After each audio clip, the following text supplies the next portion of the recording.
오늘 본문이 기록된 민수기 20장의 말씀은 처음부터 끝까지 슬픈 소식으로 시작을 하고 마치고 있습니다. 바로 인간의 죽음입니다. 오늘 본문은 아론이 죽는 장면이었고, 오늘 20장 처음에는 미리암이 죽는 장면이 나옵니다. 1절 말씀을 보면은 첫째 달에 이스라엘 자손 곧 회중이 신 광야에 이르러 백성이 가데스에 이르더니 미리암이 거기서 죽음에 거기에 장사되니라.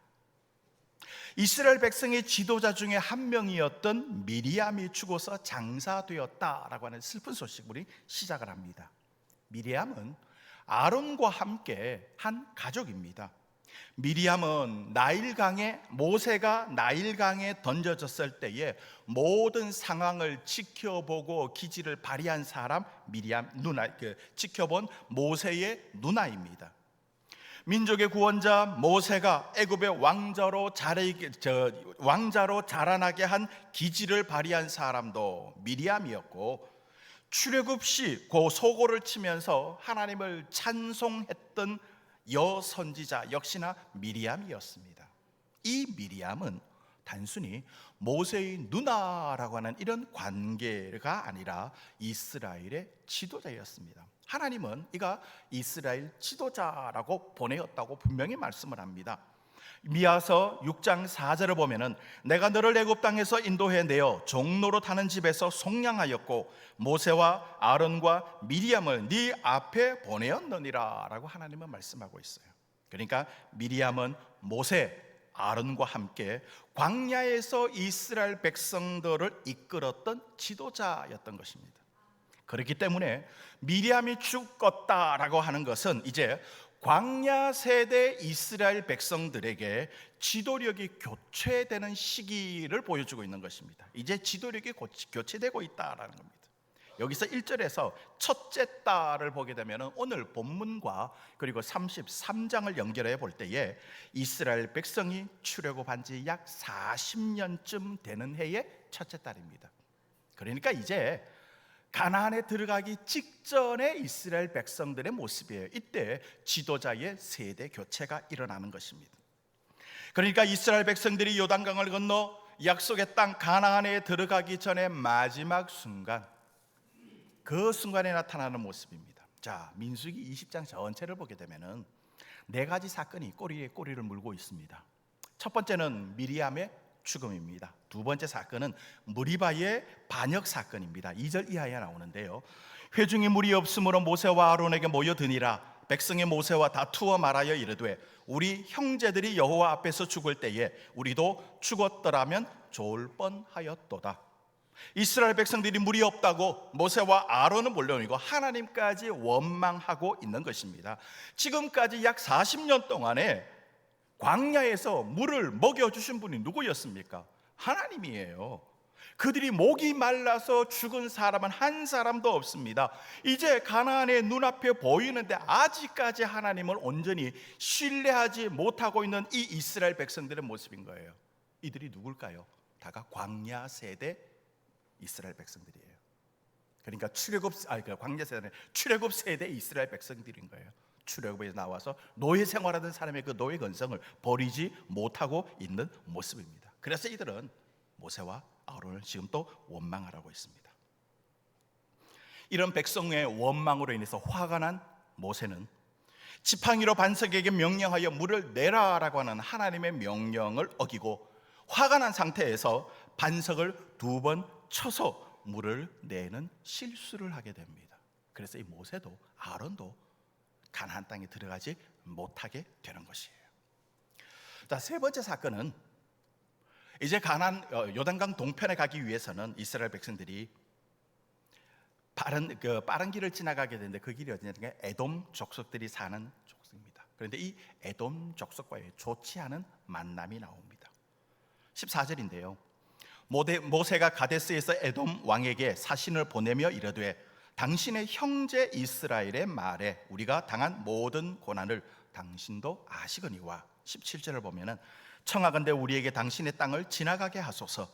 우리가 밭으로나 포도원으로 지나가지 아니하고 우물물도 마시지 아니하고 왕의 큰 길로만 지나가고 당신의 지경에서 나가기를 왼쪽으로나 오른쪽으로나 치우치지 아니하리다 한다고 하라 하였더니, 모세는 지금 형제 이스라엘, 에돔과 형제인 이스라엘이 가나안 땅에 들어가는데 지름길인 이 에돔 땅을 좀 지나가게 해달라라고 요청을 합니다. 에돔 왕은 형제 이스라엘의 간청을 단번에 거절합니다. 에돔이 누구입니까? 야곱의 형 에서의 후손입니다. 에서의 후손이 야곱이고 에서의 동생인 야곱의 후손이 누구입니까? 이스라엘인 거예요. 지금 이스라엘과 에돔은 같은 형제의 후예들인데 이 형제의 후예를 도와주지 않아요. 피해도 끼치지 않고 그냥 지나가게만 해달라라고 하는 평화적인 방법으로 정중하게 도움을 요청한 이스라엘 백성들의 요청을 에돔은 아주 매몰차게 거절한 것입니다. 자, 그리고 네 번째 사건이 있는데 우리가 읽은 본문입니다. 모세의 형이자 대제사장인 아론이 에돔 변방 호르산에서 죽음을 맞는 장면입니다. 이처럼 별로 좋지 않는 일들이 계속해서 나오기 때문에 이스라엘 백성들의 앞날에 아주 어두운 먹구름이 잔뜩 끼어 있는 것처럼 느껴집니다. 게다가 오늘 본문을 보게 되면 광야 세대 이스라엘은 또 다른 지도자인 아론의 죽는 과정을 아주 무미건조하게 보여주고 있습니다. 세대 교체가 이루어진다라고 하는 대제사장이 죽고 새로운 대제사장이 등극을 하게 되는데 이 대제사장이 죽는 모습을 아주 무미건조하게 그냥 기록을 하고 있어요. 자, 오늘 본문 25절 26절입니다. 같이 한번 읽어볼까요? 같이 읽습니다. 25절 26절 시작. 너는 아론과 그의 아들 엘르아사를 데리고 호르산에 올라 아론의 옷을 벗겨 그의 아들 엘르아살에게 입히라. 아론은 거기서 죽어 그 조상에게로 돌아가리라. 그리고 아론이 죽었다라는 것이고 그리고 산에서 내려왔다라는 것입니다. 이후에 29절에 보면은 이스라엘 백성들이 아론의 죽음을 30일 동안 슬퍼했다라는 간단한 기록만 나옵니다. 민수기 20장에서만 이스라엘 백성들이 이끌었던 3명의 지도자 중에서 2명이 죽었습니다. 이제 1명 남은 지도자 모세, 가나안 땅에 들어가지 못한다라는 겁니다. 그렇다면 뭡니까? 죽는다는 이야기거든요. 자, 미리암이 언제 죽었냐면 1절에서 언제 죽었습니까? 1절에 보면 첫째 딸이라고 했는데 언제 첫째 딸이라는 건가요? 몇 년? 이스라엘 백성들이 출애굽한 지 40년째 되는 첫째 딸이라고 그랬습니다. 그 이야기가. 두 번째로 아론도 같은 해 5월 초 하루에 죽었습니다. 5월 1일에 죽었습니다. 아론이 죽은 날짜는 민수기 33장 38절에 잘 기록되어 있습니다. 이스라엘 자손이 애굽 땅에서 나온 지 40년째 5월 초하루에 제사장 아론이 여호와의 명령으로 호르산에 올라가 거기서 죽었으니, 누나가 죽은 지 5개월 뒤에 아론도 죽었습니다. 이제 마지막 남은 막내 세 번째 모세, 언제 죽었습니까? 역시나 같은 해 말경에 죽습니다. 이스라엘 백성들이 요단강을 건너 가나안 땅으로 들어가기 직전에 죽게 되는 것입니다. 신명기 34장 5절 이하에 보면은 이에 여호와께서 종 모세가 여호와의 말씀대로 모압 땅에서 죽어 벳보을 맞은편 모압 땅에 있는 골짜기에 장사되었고 오늘까지 그의 묻힌 곳을 아는 자가 없느니라. 모세가 죽을 때 나이 120세였으나 그의 눈이 흐리지 아니하였고 기력이 쇠하지 아니하였더라. 한 해 동안에 3명의 지도자가 다 죽은 것입니다. 그것도 형제들이 3남매가 모두가 한 번에 한 해에 다 죽었다라는 거예요. 그것도 가나안을 목전에 두고 있는 가데스라는 곳에서 출애굽 40년째 해에 모두가 죽었다. 얼마나 안타까운 모습입니까? 이런 모습을 본 본문은 부정적인 잿빛으로 가득해 보이지만 이면에는 은혜의 빛깔로 가득하다라는 것입니다. 죽고 원망하고 형제들부터 거절당하고 이런 좋지 못한 모습들이 계속해서 기록되어 있지만 이것으로 끝나는 것이 아니라 그 이면에는 은혜의 빛깔 채워져 있다라는 것이에요. 자, 그래서 오늘 이 모습에서 우리는 두 가지 사실을 좀 발견했으면 좋겠습니다. 하나는 모든 시간과 사건의 주인은 우리 인간이 아니라 하나님이시라는 사실입니다. 하나님은 야곱에게 하나님과 겨루어 이긴 자 이스라엘이라는 이름을 주셨습니다. 하나님은 아브라함에게 하신 언약을 철저히 지켜서 애굽에서 노예 생활하던 이스라엘 백성들을 출애굽시키셨습니다. 약속을 지키신 하나님이죠. 이스라엘의 시작과 광야에 40년 요랑하는 시간 전체 동안에 하나님으로 가득 차 있는 거예요. 하나님이 다 하신 거예요. 광야 40년을 인간의 모습으로 어떻게 이길 수 있겠습니까? 요즘으로도 40년을 광야에 지내는 모습을 인간으로 도저히 감당할 수 없는데, 그 당시에 인간의 모습으로 어떻게 광야 40년을 지내올 수 있겠습니까? 하나님이 하셨다는 이야기죠. 그럼에도 불구하고 이스라엘 백성들은 하나님께 40년 동안 불평하고 원망하며 항거했습니다. 그들이 구름 기둥 불 기둥으로 인도해 주셨습니다. 만나를 먹여 주셨습니다. 반석에서 물을 내어 마시게 했습니다. 신발과 옷이 40년 동안 헤어지지 않게 해 주셨습니다. 하나님께서 그렇게 다 인도해 주셨음에도 불구하고, 그것도 초자연적인 역사로 그렇게 인도해 주셨음에도 불구하고 그들의 불평, 원망은 떠나지 않은 거예요. 하나님을 신뢰하는 모습이 없었던 거예요. 이들이 누구였습니까? 이들이 원하는 것이 무엇이었습니까? 이들이 원하는 것은 황금 송아지였어요. 이들이 원하는 것은 하늘에서 내려오는 만나의 몸이 건조함이 아니라 상큼한 채소와 과즙이 가득한 열매를 그리워했던 것이에요. 그래서 애굽으로 돌아가자. 애굽에는 과일이 많다, 채소도 많다, 고기도 있다, 이렇게 한 것 아닙니까? 우리 하나님은 전지전능하신 하나님이십니다. 모든 것을 다 아시는 분이라는 거고요. 전능, 모든 것을 하실 수 있는 분이라는 것입니다. 이런 하나님께서 이스라엘 백성에게 황금 송아지와 과즙 가득한 열매를 주시지 못할 분은 아니십니다. 이런 전지전능하신 하나님께서 그들이 원하는 것을 그대로 주지 않고 물과 양식이 없는 광야, 낮에는 뜨거운 뙤약빛이, 밤에는 추운 그 광야 지대로 몰아 넣은 것입니다. 왜요?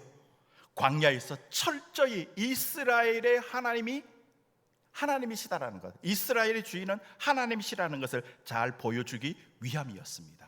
그래서 광야에서 이스라엘의 민낯을 보게 하셨고, 그들의 잿빛 엄습함과 작별하고 오직 살아계신 하나님만 믿고 의지하고 신뢰하도록 했습니다. 그래서 가르쳐준 게 뭐였습니까? 제사 제도제잖아요. 성막을 만들고 제사를 통해서 하나님을 만나게 해주셨던 거예요. 일이 있으면 하나님 앞에 나가서 고할 수 있게 했던 거예요. 제사를 통해서. 요즘으로 얘기하면 예배를 통해서 그렇게 하셨다라는 것 아닙니까? 그래서 광야 정막 가운데 완전한 신뢰 관계 가운데로 들어가기를 원하셨던 하나님, 그래서 광야로 몰아넣으신 것입니다. 전지전능하신 하나님 아버지는 오늘도 우리를 광야로 몰아넣을 때가 있습니다. 그리고 그때는 철저하게 하나님만 바라보게 하시는 겁니다. 인간의 생각과 인간의 방법이 아니라 오직 하나님만 바라보게 하시는 것입니다. 이것이 음습한 이스라엘을 하나님의 백성으로 세운 방법이고, 오늘을 살아가는 우리 성도들에게 있는 유일한 길이라는 거예요.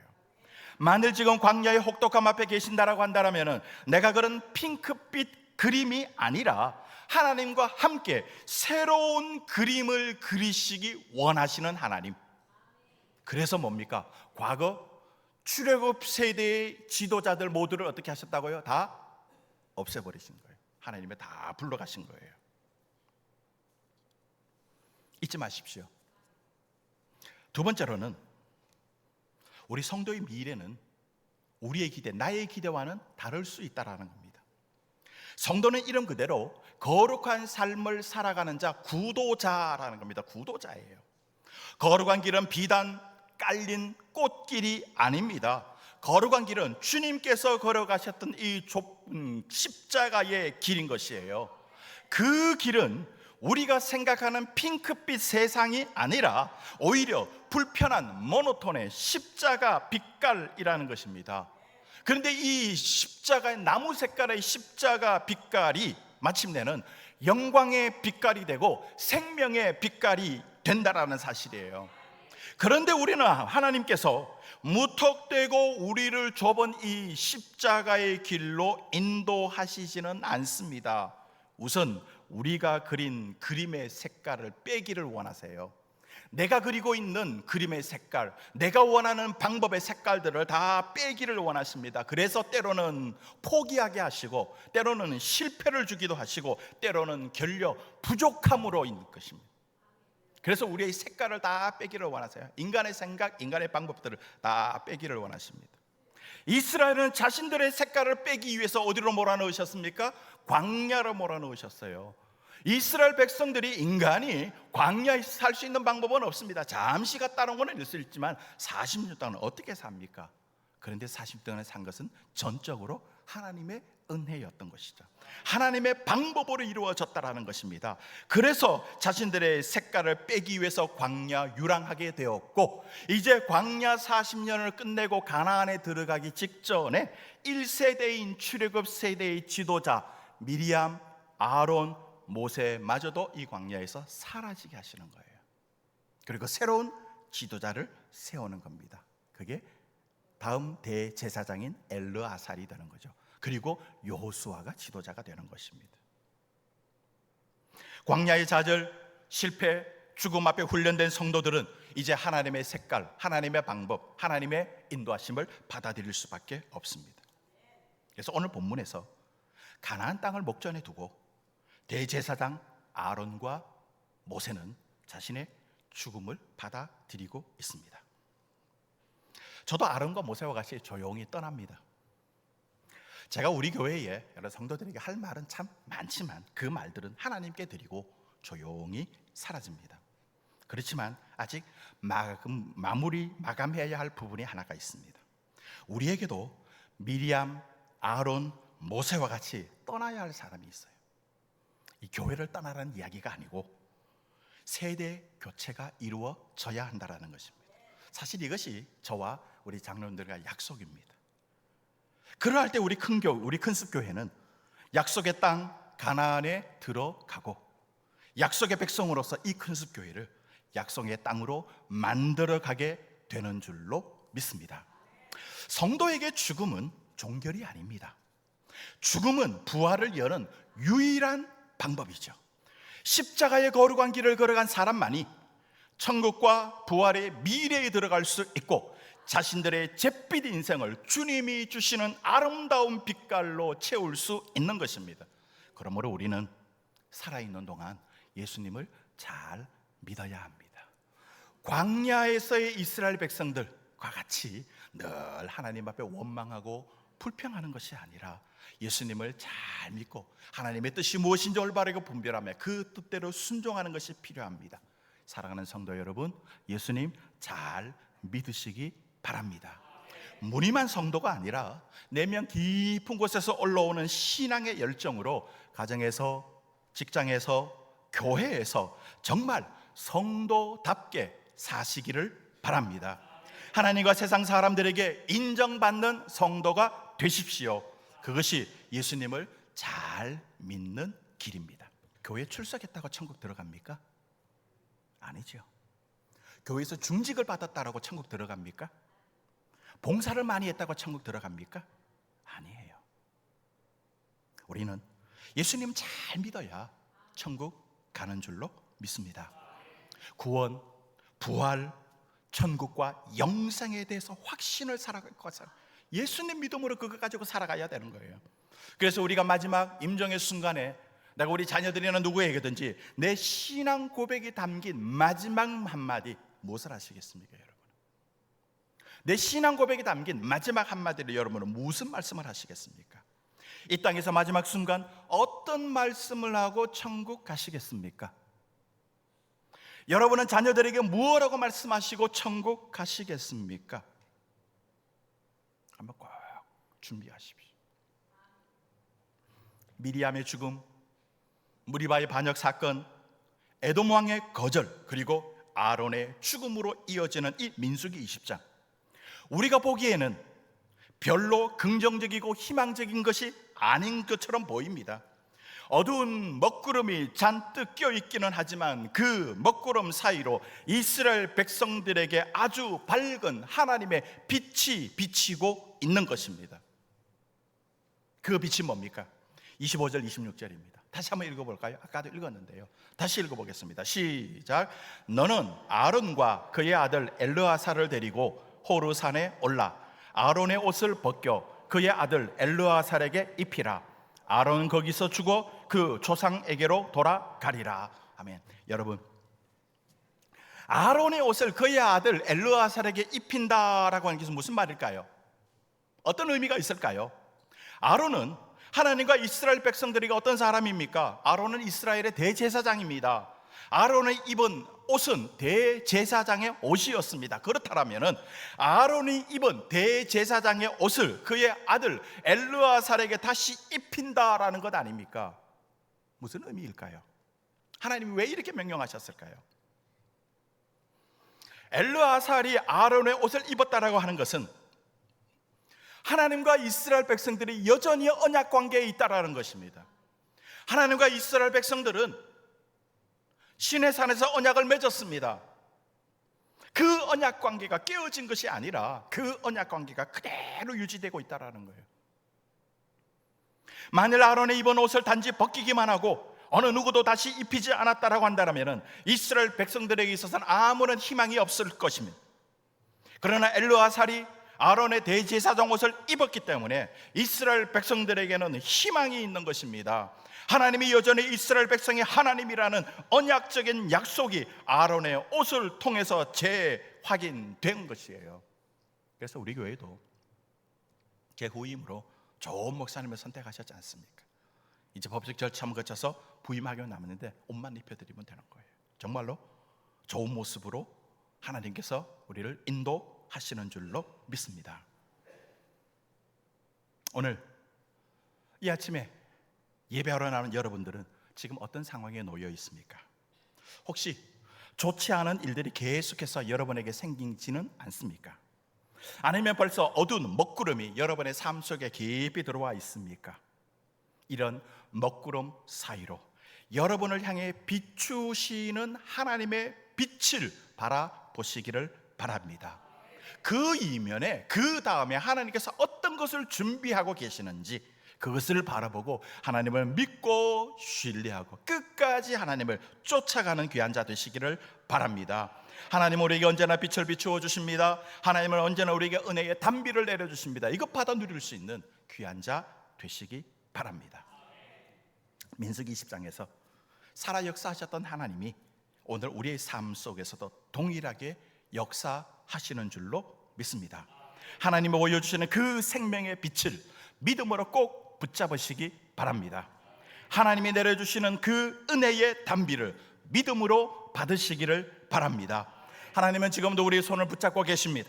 우리를 잡고 있는 이 하나님의 은혜를 의지해서 넘어져 있다라면 다시 일어나시기를 바랍니다.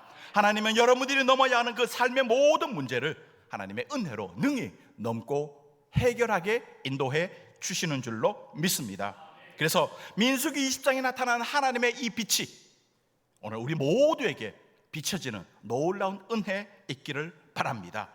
민수기 20장 한 세대의 종결과 새로운 세대의 시작을 알리는 전주이고요, 새로운 화폭 그림을 준비하는 장면입니다.